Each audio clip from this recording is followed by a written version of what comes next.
2 years after first contact, the Dominion faced its greatest crisis in 1,000 years. And it wasn't from human weapons. Young Vrelians across the Empire were asking dangerous questions. Why do we only value military service? What is the purpose of endless conquest? Could there be another way to live? Colonies on the frontier experimented with human concepts, art programs, non-military education, restaurants that served actual cooked food instead of nutrition blocks. Some soldiers even requested psychological counseling after combat. The conservative faction, led by War Master Threx, saw this as an existential threat. "We are warriors," he told the council. "This is our nature. The humans are destroying what we are." But the crisis became worse when the Krell Collective attacked. The Krell were a hive-mind species, unified and efficient in ways the Dominion used to be. They had been watching the Dominion's internal problems and saw weakness. They massed their fleets on the border and invaded 3 systems simultaneously. The Dominion military mobilized, but something was wrong. Soldiers questioned orders. Commanders debated strategies instead of executing without hesitation. The ideological division had weakened their unity. The first battles went badly. The Dominion forces weren't fighting with their usual cohesion. Threx sent a message to Earth. It was brief and angry. "You have made us weak. The Krell will destroy us because of what you've done." Ambassador Kyung-Soo received the message in her office at the new Earth Embassy on HFY. She had spent 2 years building relationships, learning Dominion culture, trying to help both species understand each other. Now she was being blamed for an invasion. The Dominion Council requested her presence. Some counselors wanted to expel all humans immediately. Others wanted to arrest them as saboteurs. Kyung-Soo entered the council chamber calmly. She had prepared for this moment. "You're right," she said. "We changed you. Not through force, but through questions. And now you face an enemy who doesn't question, who doesn't doubt, who operates with perfect unity." "Then you admit responsibility?" Thrain demanded. "I admit we influenced your culture, but I don't apologize for it. You were stagnating. 3,000 years of conquest with no other purpose. Eventually you would have collapsed from within even without meeting us. We were strong. You were rigid," Kyung-Soo corrected. "Strength and rigidity aren't the same thing. But this isn't the time for philosophy. You're being invaded. You need help. What could you possibly offer?" Threx asked bitterly. "Your technology is primitive. Your military is weak. What help could humans provide?" Kyung-Soo smiled slightly. "We can teach you how to fight when you're not the strongest power in the room. We've been doing it to each other for thousands of years." Colonel Wu Jin entered the chamber with Yunji and several human military advisors. They brought tactical displays and analysis. "The Krell are strong," Wu Jin said. "Their hive mind gives them perfect coordination. They're expecting you to fight them the traditional Dominion way. Big fleets, direct confrontation, fighting for territory and glory. That is how wars are won," Threx insisted. "That's how wars are lost when you're not the strongest," Wu Jin countered. "You need to fight differently." He showed them a strategy that horrified traditional Dominion commanders. Guerrilla tactics, hit-and-run attacks, sacrificing territory to preserve forces. Asymmetric warfare designed not to win glory, but to make invasion too expensive to sustain. "This is cowardice," one commander said. "This is survival," Wu Jin replied calmly. "You can die gloriously or you can live and rebuild. Your choice." Yunji added her own analysis. "The Krell hive mind is their strength, but it's also their weakness. They're predictable because they think as one." "We can use that. How?" Sirath asked. "Information warfare, chaos. Give them conflicting data. Make them uncertain. A hive mind struggles with uncertainty because they're designed for perfect clarity." The council was divided. The strategy went against everything Dominion culture valued. There was no glory in guerrilla warfare, no honor in retreat, no pride in making the enemy quit rather than defeating them directly. But they were losing. Sirath made the decision. "Implement the human strategy. We will fight to survive, not for glory." The Battle of Frontier Station. Tertius became the test. The Krell attacked with overwhelming force, expecting traditional Dominion resistance. Instead, they found something they didn't understand. Dominion forces engaged briefly, then withdrew before taking heavy losses. They attacked supply lines instead of fighting for territory. They used misinformation to confuse Krell coordination. The Dominion commanders hated every moment of it. It felt dishonorable, wrong, But it worked. The Krell, expecting glorious battle, found only frustration. They took territory but couldn't hold it. Their supply lines were constantly disrupted. Their hive mind struggled to adapt to the chaos. Meanwhile, humans from the exchange program worked behind the battle lines. Engineers like Yunji repaired equipment and improvised solutions to technical problems. Doctors like Sun Young treated both physical and psychological trauma. Teachers like Sung Ho helped maintain morale. Mina, the chef, found herself running field kitchens. She cooked real food for exhausted soldiers. A good meal helps people remember what they're fighting for, she explained. The Vrelian soldiers were skeptical at first. But after weeks of combat stress, eating a home-cooked meal became something they looked forward to. It reminded them of life beyond war. The turning point came at a critical battle where Threx commanded a mixed unit of Vrelians and human advisors. They were pinned down, outnumbered, and low on supplies. In the old Dominion way, they would have fought to the last soldier for glory. Instead, Unji improvised a weapon from spare parts and ration heaters. Taemin, from the original Mugunghwa crew, created a false signal that confused Krell targeting systems. Woojin coordinated a tactical retreat that looked like defeat, but preserved the force. Threx watched humans who should have been terrified instead problem solve, adapt, and somehow maintain humor under fire. "I thought you made us weak," he said to Sung Ho during a brief pause in fighting. "We made you different," Sung Ho replied, "flexible instead of rigid. But also, we're here, fighting beside you. We didn't have to be. We chose to be. Why? We're not your people. We've been here 2 years. We've made friends, learned your culture, shared meals with your families. You became our people. That's what humans do. We form connections." This concept was difficult for Threx to process. Humans fought for people they'd known for only 2 years, for a culture not their own, not for territory or glory, but because they'd decided it was right. The battle ended in tactical victory for the Dominion forces. Not glorious, but effective. Across the warfront, similar stories played out. The Krell invasion stalled, not from decisive defeats, but from attrition. The invasion became too costly, too unpredictable, too frustrating. The Krell withdrew to their space to reassess. The Dominion survived. Changed, but surviving. The Council met after the war. The debate was intense, but the conclusion was clear.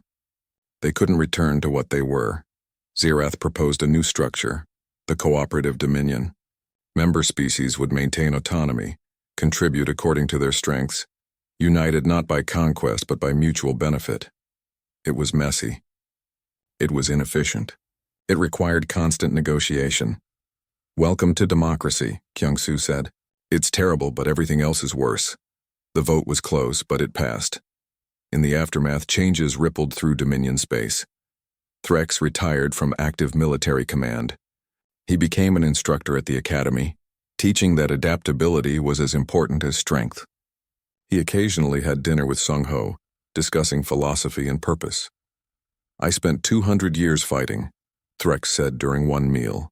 "I was good at it, but I never asked why. What was the point of all that conquest? Maybe the point is what you do next," Sung Ho suggested. Lyra, the young observer, enrolled at a university on Earth. She studied human culture and sociology. Her thesis was titled, "The Strategic Advantage of Joy: Why Happiness is Not Inefficient." Ambassador Kyung-soo became the first Secretary General of the Cooperative Dominion. She described her job as herding cats across 50 star systems, but she did it with patient skill. Captain Daehyun and the crew of the Mugunghwa continued running cargo on new interstellar routes. They finally received proper hazard pay for their accidental first contact, plus a lucrative contract for Earth Dominion trade. "Some things never change," Daehyun told his crew. "There's always another delivery to make." 5 years after first contact, a monument was unveiled on SciFiPrime. It depicted the Mugunghwa, small and unremarkable, drifting into Dominion space. The inscription read, "They arrived unarmed and unafraid. They did not conquer us. They simply asked why." And in answering, we discovered we had forgotten. At the ceremony, Vrelian warriors stood beside human engineers. Children of both species played together. Vendors sold Korean Vrelian fusion food. Sung Ho, now director of the Interspecies Cultural Institute, gave a speech. 5 years ago, we stumbled into your empire by accident. We were scared, actually. We just hid it well because panicking doesn't help. But we learned something important. The opposite of courage isn't fear. It's certainty. Being certain you know everything, that your way is the only way. 6 months after first contact, the cultural exchange program began. 12 humans were chosen to visit Dominion worlds. 12 Vrelians would come to Earth in return. Sung-Ho was a teacher from Seoul. He was 45 years old, patient, and good at explaining complicated things in simple ways. When he was selected for the exchange program, his students made him a banner that said, "Don't forget us in space." Yoonji was an engineer from Busan, 32 years old, brilliant at solving mechanical problems. She had been fixing things since she was a child. She was excited to see Dominion technology up close. Minna was a chef from Jeju Island. She was 50 years old and had spent her whole life cooking. She believed food brought people together better than any treaty. There were others too. Scientists, artists, a doctor named Soon Young, a musician, and a historian named Jae Hyun, all chosen because they were curious, adaptable, and good at understanding different perspectives. The Vrelian delegation included warriors, scientists, and one young observer named Lyra. She was only 20 years old, young for her species, and had never left her homeworld before. When the humans arrived at SciFiPrime, the Dominion capital, they saw a city that covered an entire planet. Massive towers reached into the sky. Military ships flew in perfect formations. Everything was organized, efficient, and intimidating. "It's impressive," Sung-Ho said, looking out at the city, "but it feels very serious." A Vrelian officer named Court was assigned to guide them. "This is the heart of the Dominion. Everything you see represents 3,000 years of strength and order. Where do people go to relax?" Minna asked. Court didn't understand the question. "Relax? You know, have fun. Enjoy themselves. Play games, eat good food, spend time with friends. We have efficiency periods for rest. Optimal performance requires calculated downtime." Minna and Sung-Ho exchanged a look. This was going to be interesting. The humans were given quarters in a military academy, which was considered a great honor. The rooms were clean, functional, and identical. "It's like a hospital," Yoonji observed. "Everything is designed for function, nothing for comfort." That evening, Minna asked permission to use a kitchen. The Vrelians were confused. They had nutrition blocks that provided perfect sustenance. Why would anyone need to cook? But they let her try. Minna spent hours preparing a traditional Korean meal. She made kimchi, bulgogi, rice soup, and side dishes. The smells filled the entire floor of the building. Vrelians started gathering, drawn by the unfamiliar scents. Court watched suspiciously. "What is the purpose of this activity?" "Dinner," Minna said simply. "You're welcome to join us." 30 Vrelians attended, mostly out of curiosity. They sat awkwardly at tables unused to communal eating. The humans served the food with enthusiasm. The first Vrelian to taste the bulgogi stopped moving. His translator couldn't express what he was experiencing. The food was complex. Multiple flavors, textures, temperatures all at once. "This is inefficient," Court said, but he was eating another bite. "It takes too long to prepare. Nutrition blocks are faster." "But this tastes good," said a younger Vrelian named Vix. "I didn't know food could taste like this." By the end of the meal, something had changed. The Vrelians were talking more freely, asking questions, even laughing a little. Food had done what formal diplomacy couldn't. Meanwhile, on Earth, Lyra was having her own revelation. She was assigned to observe a school in rural Korea. She watched human children who were small, weak, and inefficient. They played games that seemed pointless. They studied subjects like art and music that had no obvious survival value. They laughed at things that weren't logical. "Why do you teach them these things?" she asked the teacher, a woman named Sunmi. "Because children need to learn more than just facts. They need creativity, emotional intelligence, and social skills. They need to find what makes them happy." Happy? Lyra had heard this word before but didn't really understand it. Yes. Joy. Satisfaction. The feeling that life is good. Lyra watched a group of children playing a game where they chased each other and laughed. No purpose, no training value, just playing. In Dominion society, children trained constantly. Combat, tactics, loyalty, efficiency. There was no time for play. Your young should not survive to adulthood with such poor training, Lyra reported to her superiors. Yet humans thrive. I don't understand. Back on Vrella Prime, Sung-ho was invited to speak at the Imperial Military Academy. He was supposed to discuss human military history. Instead, he talked about teaching. About students who struggled with mathematics until they found the right way to understand. About the joy of watching someone learn something new. About how education was about building people, not just training soldiers. A cadet named Vix raised her hand. "What is your warrior rank?" "I'm not a warrior. I'm a teacher." "Then why are you important enough to be sent here?" Sung-ho smiled. "Because helping people understand each other seemed more important than combat experience. I teach children to think, to question, to learn. Maybe that's more useful than knowing how to fight." The concept was so alien that several cadets requested additional explanation. In Dominion culture, value came from military service. A teacher was support staff, not a leader. But Sung-ho spoke with such calm confidence that they couldn't dismiss him. Yoon-ji, meanwhile, was touring manufacturing facilities. She noticed that Dominion technology was incredibly advanced but inflexible. Everything was optimized for a specific purpose. "What happens when you need to adapt this system for a different use?" she asked an engineer.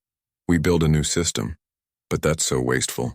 If you used modular design, you could reconfigure instead of rebuilding." The engineer was offended. "Our designs are perfect. They have been refined over centuries. Perfect for current needs," Yoonji agreed. "But what if your needs change? Then you're stuck rebuilding everything. That's not perfect. That's fragile." Her comments spread through engineering circles. Young Dominion engineers started questioning established methods.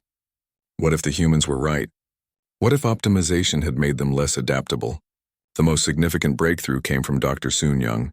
She was horrified by Dominion medical practices. "You treat injuries efficiently," she told the medical staff.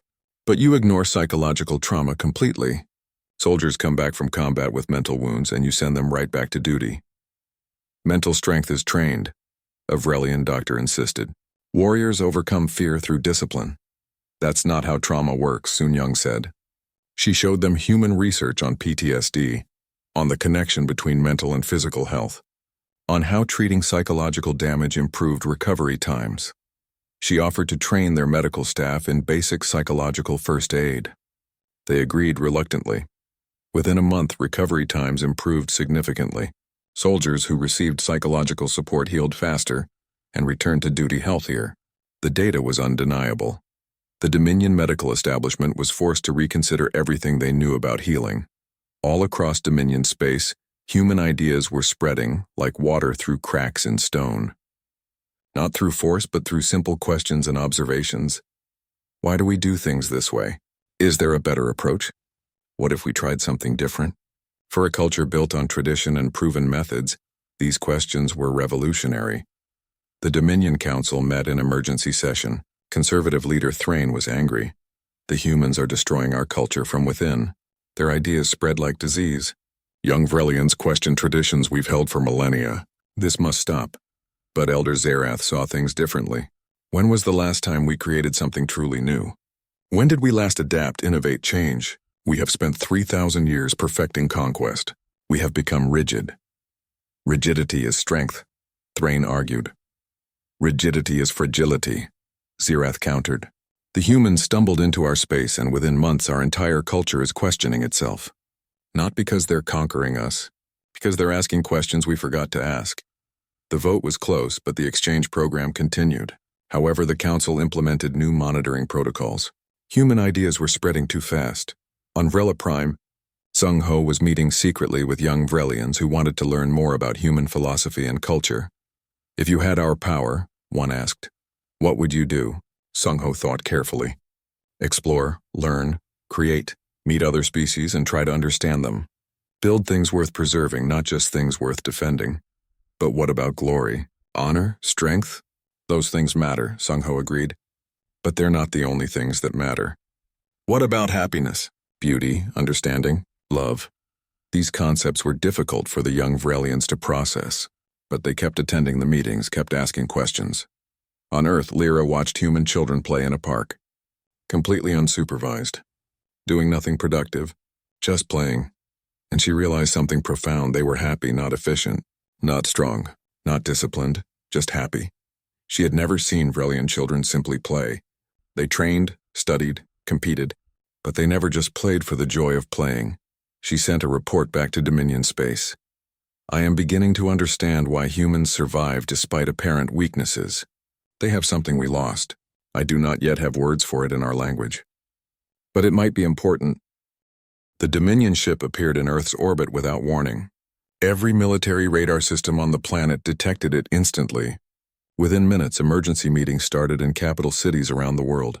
The United Nations building in New York filled with diplomats faster than it had ever filled before. Ambassador Kyung-soo was woken up at 3 in the morning. She was 62 years old and had spent 40 years in diplomatic service. She had negotiated peace treaties, trade agreements, and hostage releases, but she had never negotiated with aliens. They're real, her assistant said, showing her the satellite images. And they're huge. The ship was the size of a city. It hung in orbit like a second moon, impossible to miss. Beside it was the tiny Mugunghwa, looking like a rowboat next to an aircraft carrier.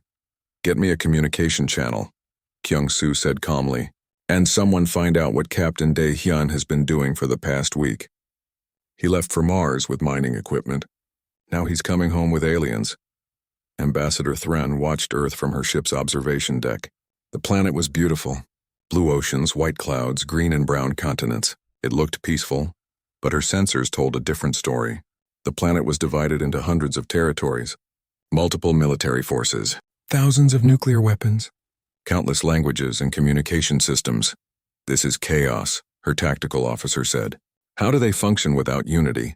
That is what we're here to learn, Thren replied. The first communication came from the United Nations. A woman's face appeared on the screen, calm and professional. I am Ambassador Kyung-soo speaking on behalf of the United Nations. We welcome you to Earth. We understand you encountered one of our ships by accident. We appreciate you returning our people safely. Thren was surprised by the calm tone. She had expected fear or aggression. This human sounded like she was greeting a visiting diplomat, not a potential invasion force. I am Ambassador Thren of the Dominion. We have come to establish formal contact with your species. Your crew was cooperative and we mean no harm. However, we must understand your people before we can proceed with diplomacy. We understand. Would you like to meet in person? We can arrange a neutral location. Within a day, arrangements were made. The meeting would take place in Geneva, at the UN headquarters. Ambassador Thren would bring a small security team. Ambassador Kyung-soo would lead the human delegation. When Thren's shuttle landed, thousands of humans were waiting outside the building. Not soldiers. Just people. Curious people with cameras and signs and children on their shoulders wanting to see aliens. They are not afraid, Thren's security chief observed. Some are, Thren said, studying the crowd, but most are just curious. This is unexpected. Inside the meeting room, Kyung-soo waited with her team. Dr. Hyun was a biologist who specialized in new species. Bora was a linguist who had already started analyzing Dominion language patterns. Colonel Woo Jin represented Earth's military interests. Thren entered with her guards. She was tall, with crystalline skin that reflected light in patterns humans found beautiful. Her movements were precise and controlled. Kyung-soo stood and smiled. Welcome to Earth, please sit. Would you like tea? We weren't sure what your biology could process, so we have several options. Thren sat carefully. The furniture was sized for humans, which made it small for her. Tea would be acceptable. As they drank tea together, Kyung-soo asked questions. Not about military strength or territory, about culture, about Dominion history, about daily life. Your people have built an empire spanning 47 systems, Kyung-soo said. That's remarkable. What drives your expansion? Strength, survival. We conquer to ensure our people thrive. But what happens when you've conquered everything? What then? Thren had no answer. Nobody had ever asked her this question. The Dominion expanded because that was what the Dominion did. The purpose was expansion itself. Why are you not unified? Thren asked, changing the subject. You have reached space, but you are still divided into competing nations. This should be impossible, Kyung-soo smiled. We're working on it. It's taking longer than we'd like. Humans have trouble agreeing on things. We have different cultures, different beliefs, different goals. Unity is hard. But without unity, you are weak, perhaps. Or perhaps diversity makes us stronger in ways that aren't obvious. We have many different ideas competing. Sometimes the best solution comes from unexpected places. Over the next week, Thren toured Earth. She insisted on seeing military capabilities, which Colonel Wu Jin showed her honestly. "This is our most advanced fighter jet," Wu Jin said at an Air Force base. "Top speed is around 2,000 kilometers per hour. We have missiles that can travel much faster, but compared to your technology, this is primitive. You admit weakness easily. It's not weakness to acknowledge reality," Wu Jin said with a slight smile. "We know we can't match you militarily, so if it came to war, we'd have to fight smart instead of fighting fair." "Explain." "Guerrilla tactics. Make occupation expensive. Attack supply lines. Make winning cost more than it's worth. We've done it to each other throughout history. We know how to make powerful enemies regret attacking us." Thren found this disturbing. The human wasn't afraid to discuss losing. He was planning for defeat as if it was just another strategic option. "Would you fight knowing you would lose?" "Probably. Humans are stubborn, but we'd also try to negotiate. Try to find common ground, try to make peace. Fighting is usually what happens when everything else fails." During a visit to a hospital, Dr. Hyan asked permission to study Vrelian biology. Thren allowed it with supervision. "Fascinating," Hyun said, examining the samples. "Your cellular structure is completely different from ours, but there are interesting parallels. Do you experience pain the same way we do?" "Pain is weakness leaving the body," Thren's security chief said. "We train to ignore it.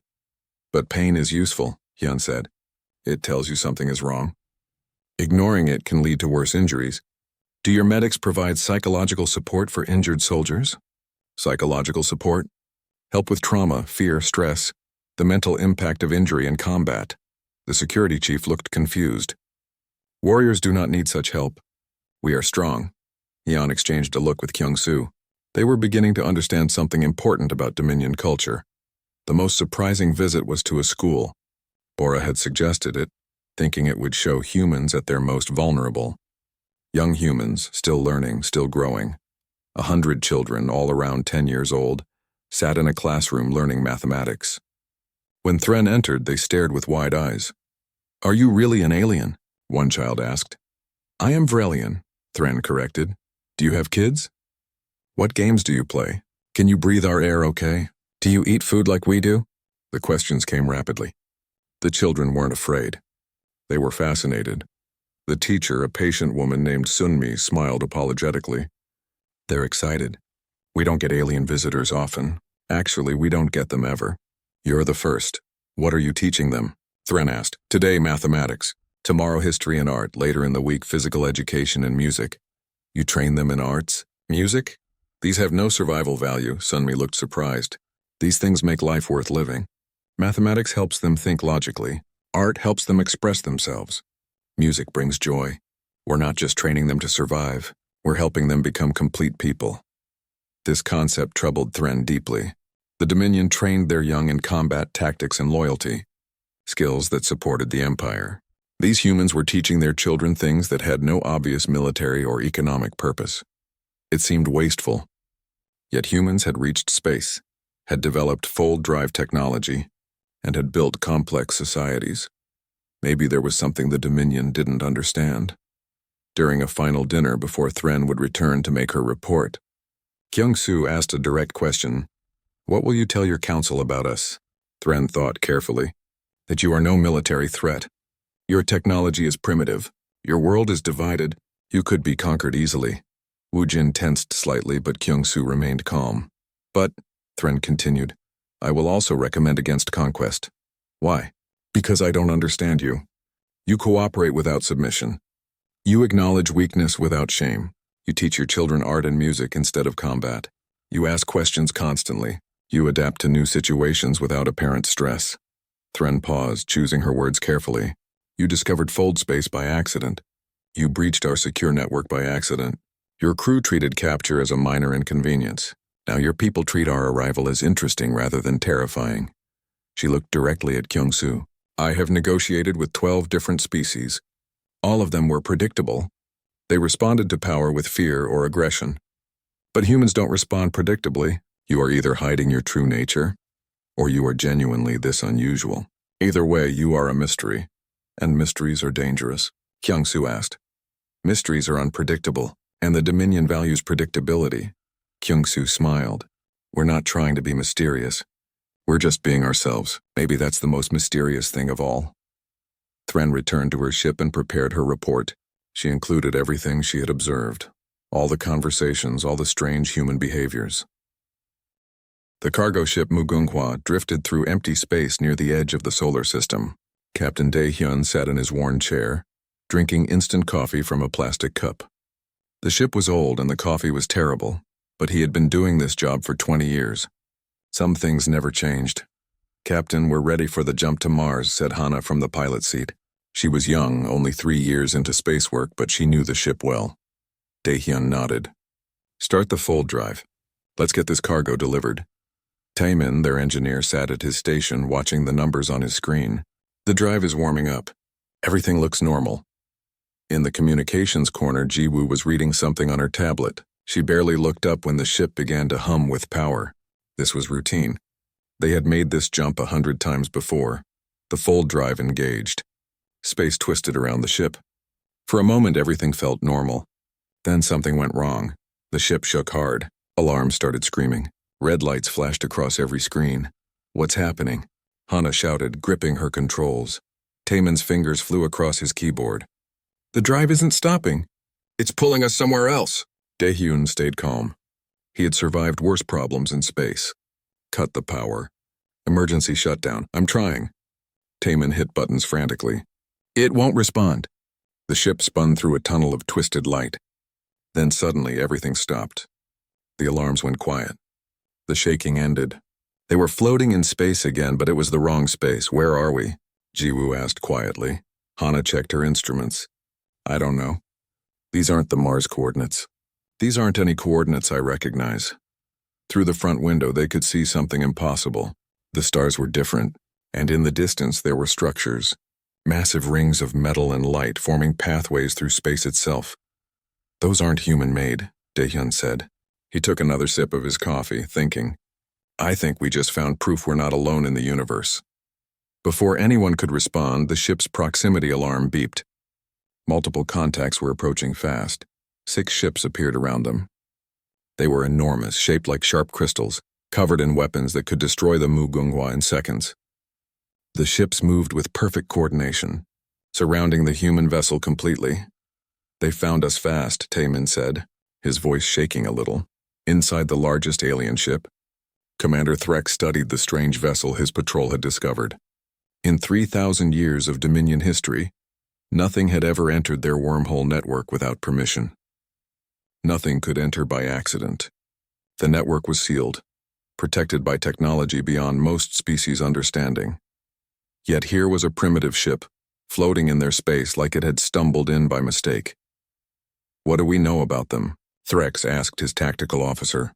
"The ship is incredibly basic, Commander. Chemical fuel and simple fusion power. No weapons we can detect. No shields. 4 life forms inside. They're using radio waves to communicate." "Radio waves?" Threx's mandibles clicked in confusion. His species had abandoned such primitive technology 2,000 years ago. "They're that far behind us?" "Yes, Commander. By our estimates, their technology is at least 5 centuries behind ours. Maybe more." Threx expected the alien ship to panic. Every species, when confronted by Dominion military might, did one of 3 things. They begged for mercy, they attacked desperately, or they tried to run. This ship did none of those things. Instead, a communication came through. A voice translated by their computers speaking calmly. "Hello? This is Captain Dae-hyun of the cargo ship Mugunghwa. We seem to have taken a wrong turn. Our navigation system malfunctioned during a routine jump. If you could point us back toward the Sol system, we would appreciate it. We have a delivery deadline to meet." Threx stared at the communication console. Did they just ask for directions? While surrounded by warships? "Commander, what are your orders?" his tactical officer asked. Threx thought carefully. This had to be a trick. No species could be this calm when facing the Dominion military for the first time. Perhaps they were incredibly brave warriors. Perhaps this was some kind of psychological tactic.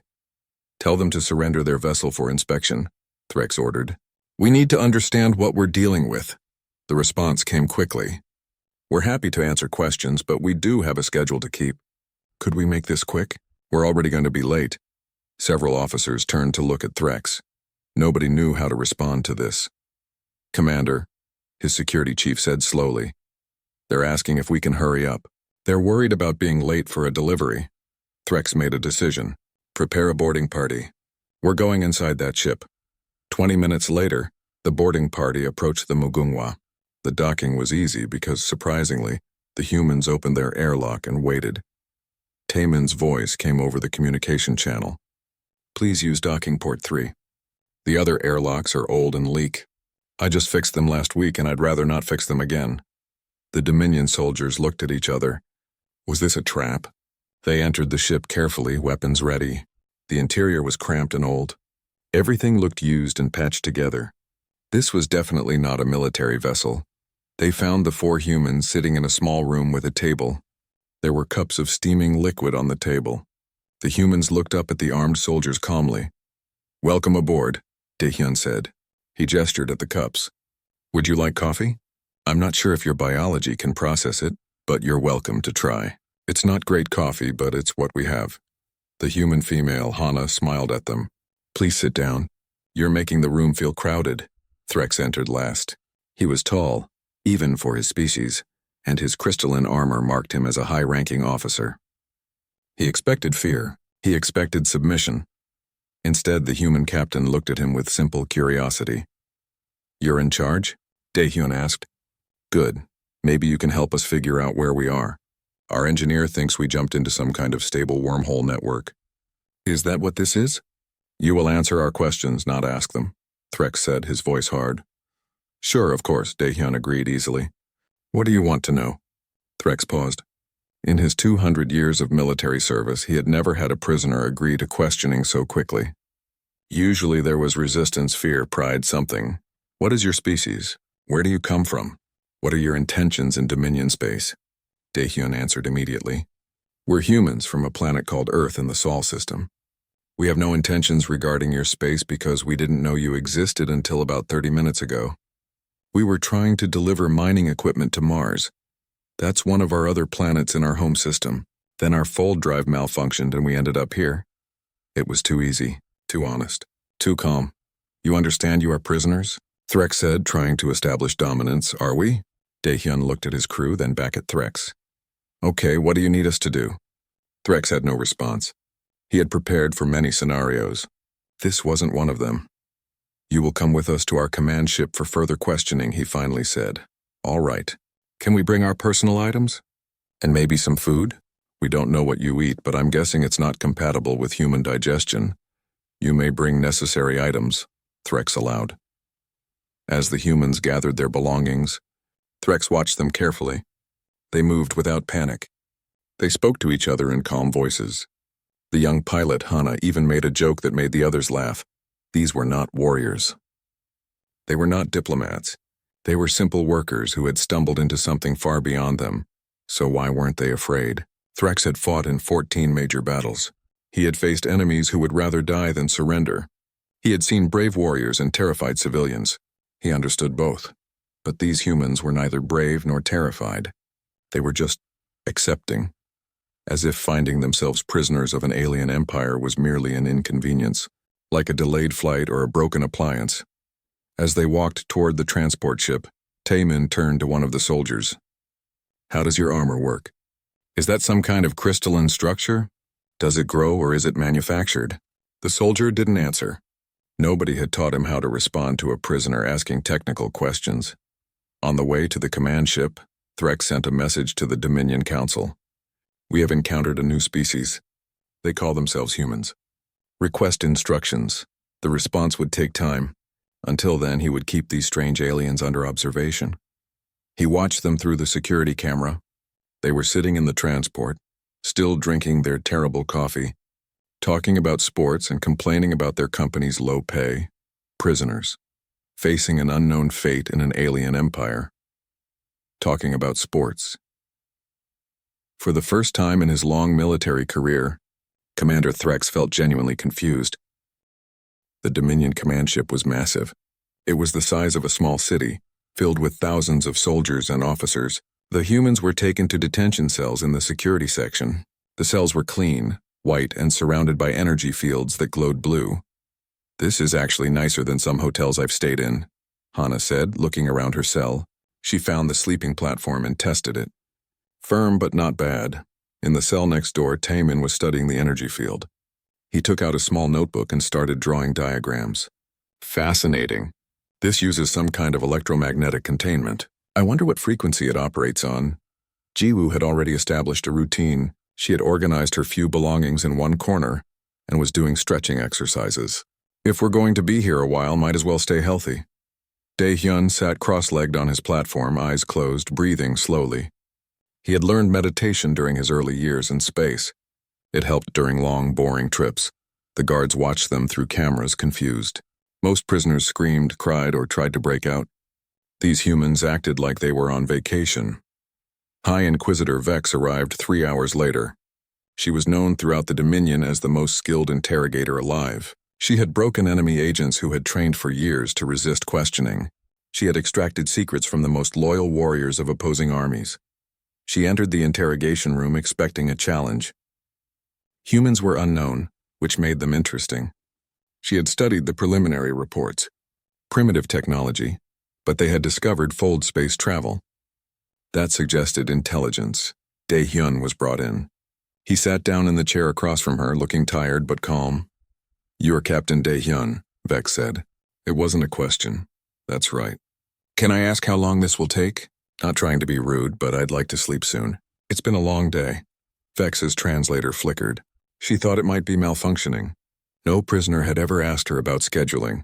"You will answer my questions," she said firmly. "Tell me about your species' military capabilities." "Okay," Dae-hyun said. He thought for a moment. "We have armies and navies. Different countries have different sizes. Some have nuclear weapons, which can destroy cities. We have satellites and missile defense systems. But honestly, compared to your technology, we're pretty basic. We only just started going to other planets in our own system. We don't have anything like your ships or weapons." Vex waited. This had to be a trick. He was being too cooperative. "You admit weakness easily." "It's not really a weakness, it's just facts," Dae-hyun said. "You have faster-than-light travel. You have energy weapons. Your ships are huge. If you wanted to invade Earth, you probably could. Though I'd suggest trying diplomacy first. Humans respond better to trade deals than invasion. We like new technology and we're pretty good at adapting. You would surrender without fighting? Some people would fight. Some wouldn't. Humans aren't unified.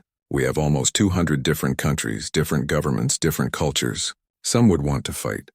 Others would want to negotiate. Some would probably try to make money off the situation somehow." Dae-hyun smiled a little. "We're complicated," Vex took notes.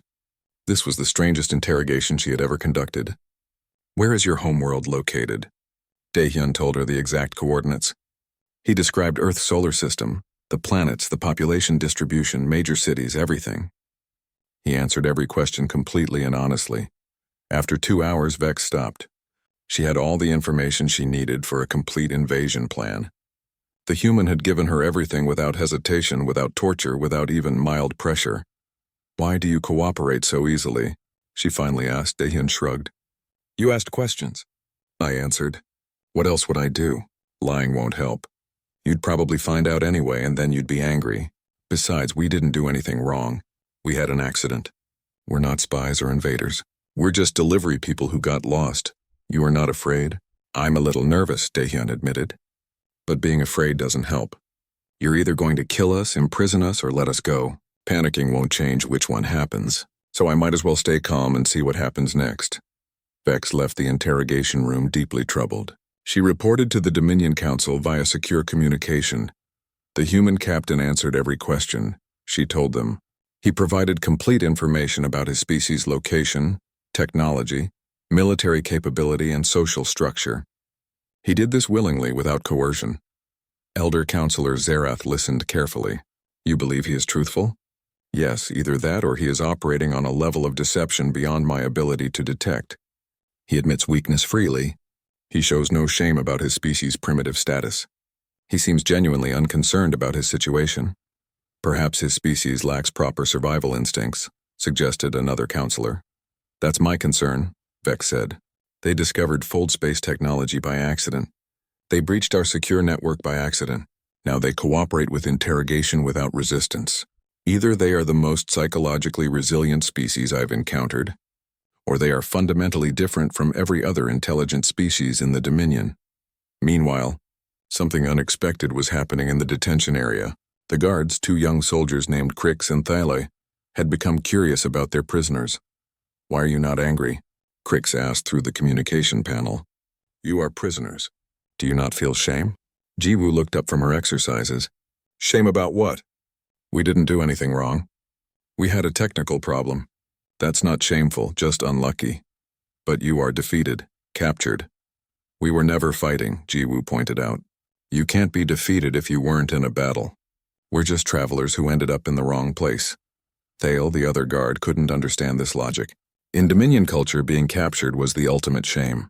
Warriors would rather die than surrender, yet these humans seemed genuinely unbothered. "Tell us about your world," Crick said. He knew he probably shouldn't talk to prisoners, but he was curious. Hana was happy to talk. She showed them pictures on her tablet. Oceans, forests, cities, mountains. She talked about her hometown, about food, about her family. "You have no unified world government?" Thale asked, confused. "No, we have lots of different countries. They argue a lot. Sometimes they fight. But mostly we trade and talk and try to work together." "That sounds inefficient." "It is," Hana agreed cheerfully. "But it's what we have. Nobody's figured out a better system that everyone can agree on." "What is your purpose?" Crix asked. "Your individual purpose. I fly ships. I like flying. It pays okay and I get to see different places." "What's your purpose?" "I serve the Dominion. I bring glory through military service. Do you like it?" The question confused Crix. Like it? That wasn't relevant. It was his duty. His purpose. Whether he liked it had never occurred to him to consider. Over the next few days, more conversations happened. The humans asked questions constantly.